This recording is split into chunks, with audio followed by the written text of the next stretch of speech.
Let's do this. Shoot. Hi, sir. Let's do it. Yeah. Can you start by introducing yourself, what your name is, what you teach, and how long you've been here for? Oh yeah, sure. So my name's Liam Sankey. I teach in the primary team. I teach year 5, 6. I've also taught Indonesian in the languages team, and I've been at Open Access for 5 years now.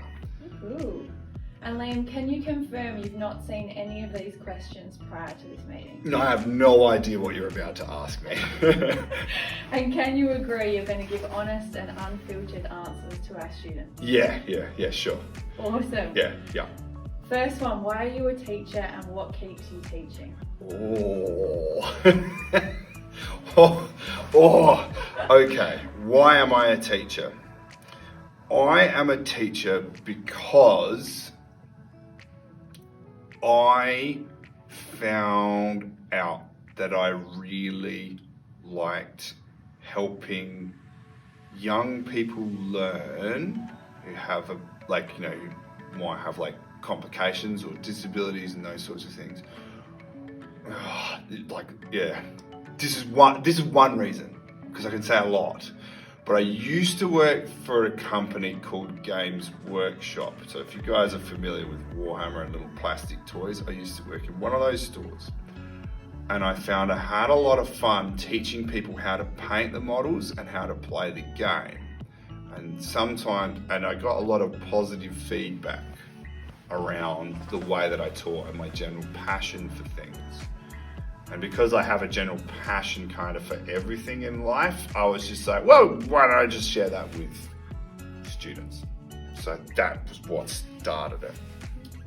But yeah, I could go on. That's awesome. Yeah. What keeps you working at Open Access? The students. Seriously, 100%. Now, my time now, after 5 years at Open Access College, staff has changed here for me. The way that we teach and the things that we do at Open Access have changed, but there are particular students and people that I've had throughout the years and relationships that have kept it going. I love checking in on my primary students once they've gone to high school and that sort of thing. So yeah, that's one of the big things that kind of keeps me here is, the kids I teach. As soon as I get to know them, I'm like, yeah, I'm hooked, I'm happy to teach you for the rest of the year. So, yeah. All right, questions about class. Mm-hmm. What do you think when a student asks you a question via email? Do you get annoyed? No. When do I get annoyed with it?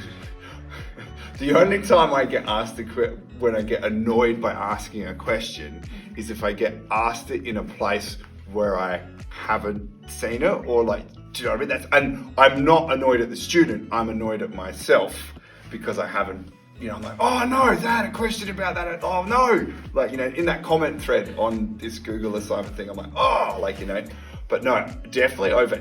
In fact, most of the time if a student sends, this is me personally, but if I get an email from a student asking something, I will try and do something about that as soon as possible. That's usually because I'm and I'm happy to be that's one of my favorite excuses as well. If I've got an email for a student, if somebody wants me to come and do something else, I'm like, sorry, I have to respond to this student. That's actually I like it when students send me emails, because then I don't have to do other boring things at work. Just so you know, to ask some questions. Teachers like it. What do you think when a student asks you the same question twice or takes a while to process things? That they haven't got it, and that I have to do something about that to help them get it, because it's not their fault that they don't get it. I'm not like, well, I told you. That's the biggest thing that I've learned in teaching, is that you can't just say something and then because you've said it, everyone should just know it. That's not. No. I threw out half a lesson today because I knew my students weren't getting one particular thing. So I was like, nope, we're just going to stick with this until I'm happy that everyone has a good idea of what's going on. I'll do that. So, yeah. What do you think when a student gets the answer right? Nothing really. Well, I do. I get excited when a student gets a question wrong in an interesting way as well. Do you know what I mean? I love when there's an error on the board. I'm like, oh, what you've just said there. And I like it when people are not wrong, but wrong. Do you know what I mean? I love those sorts of questions. Like, for example, when, I don't know, like someone's got like an idea about something and they've said it in a particular way. I'm like, no, I'll go with your answer that you've said because, you know, I'm not like, it's a waste of time that someone's got it wrong. And in fact, sometimes when a student has a go at something and gets it wrong, and then I explain it in a different way for that student, someone's like, oh, now I get it. Do you know? And that happens too. How do you feel when a student tells you they're struggling with an assignment?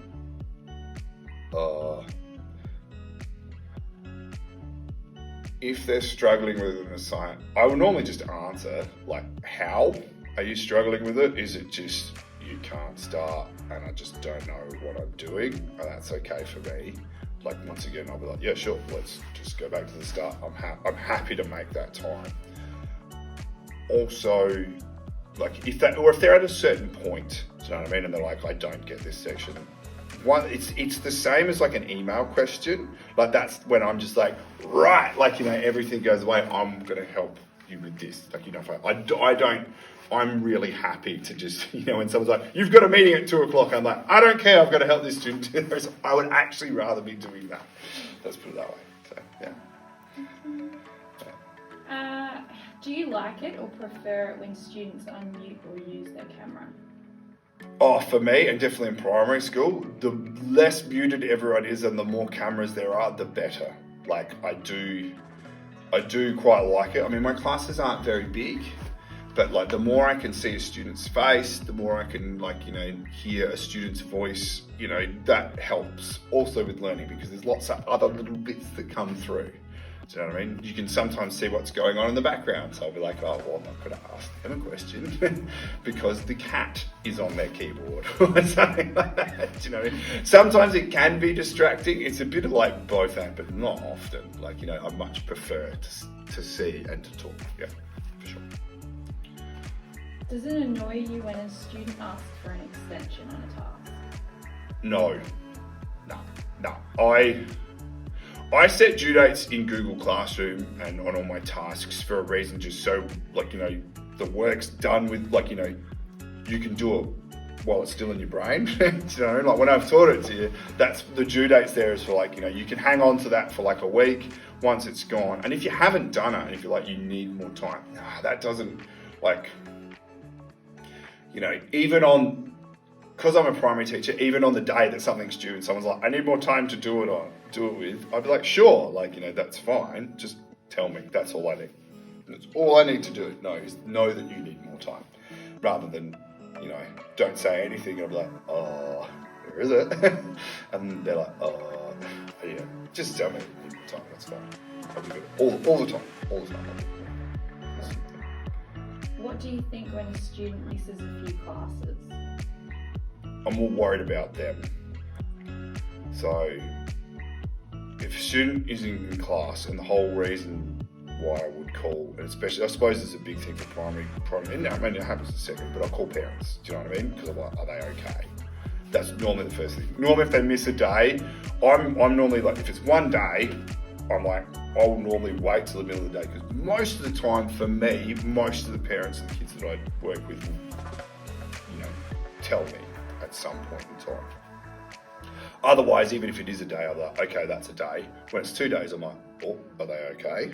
You know, because, you know, COVID, everything that's happening at the moment, I understand, but more so I'm worried about them rather than being like, oh, they're not here today, they've ruined everything. But, you know, it's right, people need time off, people are sick, that sort of stuff.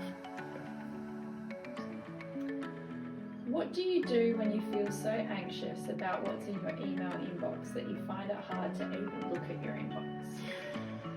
Oh, that's a good question. I don't want to look at my emails. I know that exact feeling. Like, if I've had like a day off, I know that feeling when you go and you, like, if I've been away, if I've been sick from work or there's something I've missed, and I go in and there's like 25 emails.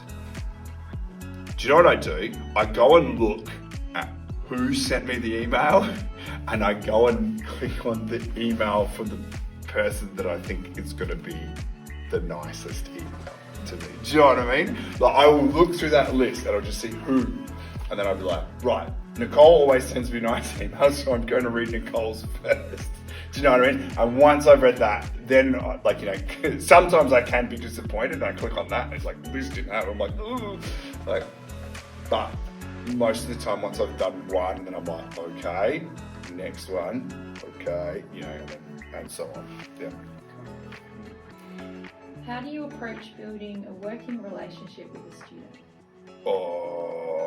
I try and share as much as myself as I can, so you can get a really good picture of the kind of person that I am, and then I just hope that you do just even a little bit back.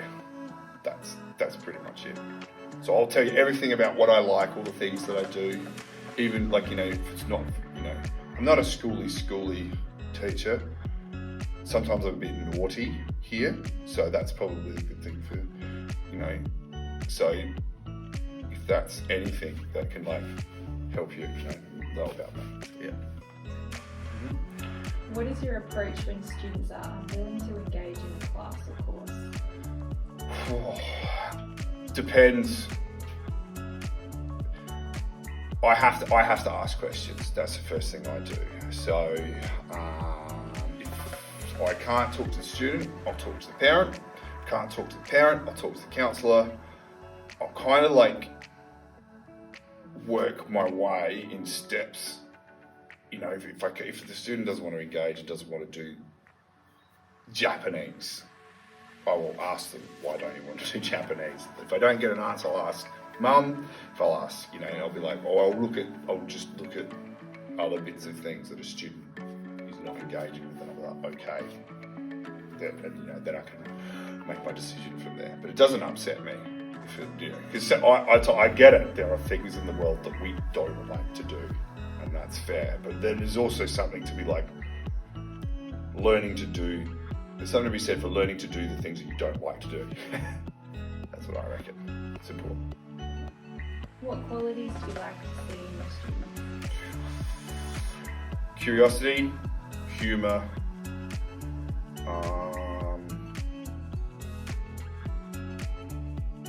What else? They're curious, they're funny. No, I think that's it. I know that's pretty small, but that's it. If they're just interested a little bit and they're funny, I'm happy. Yeah. What piece of advice would you like to give to your students?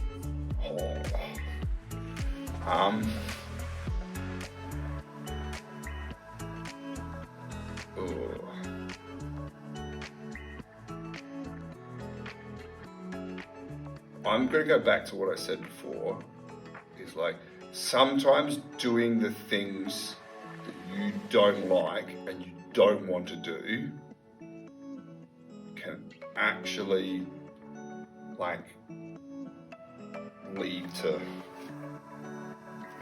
that's how I got my job at the hobby shop. It's because I sucked it up. I thought working in fast food was beneath me. So I went and worked at Subway and McDonald's, and I did well at both those jobs. And McDonald's actually came back and supported me when I studied to become a teacher. And those jobs, I was like, oh, that'd be a horrible job. And they were hard. They were really hard work. But I went out of those jobs with like some of the best friends and some of the best skills that I'd ever had. And it was something I really didn't want to do, but I went and gave it a go, and it opened so many doors for me. So, yeah. What do you think are the most important ways of supporting your students? Talking with students, giving them the time that they need, and then working with the people around them as well. So not just you as a student, but like, talking with your parents, talking with the counsellor, talking, if I was a secondary teacher, I'd annoy the advisory teachers all the time. That's what I would do. As a primary teacher, I am your advisory teacher, so I annoy you all the time. So that's how it goes. Last one, is there anything else you would like your students to know? I think most teachers at Open Access, have the same idea as me, is when you ask for help, most teachers will jump at the chance to actually help you with your assignment than do what needs to be done after. Like, I'd rather miss out on a meeting. I'd rather not have my PowerPoint ready for tomorrow's lesson, because I'd be like, sorry, I didn't get today's PowerPoint ready because I was helping this student with their essay. A lot of teachers, I think, would share that sentiment at the school. They'd be like, nah, I'm helping my students. I think that's the truth. I've been here for 5 years. I've seen lots of teachers do, nah.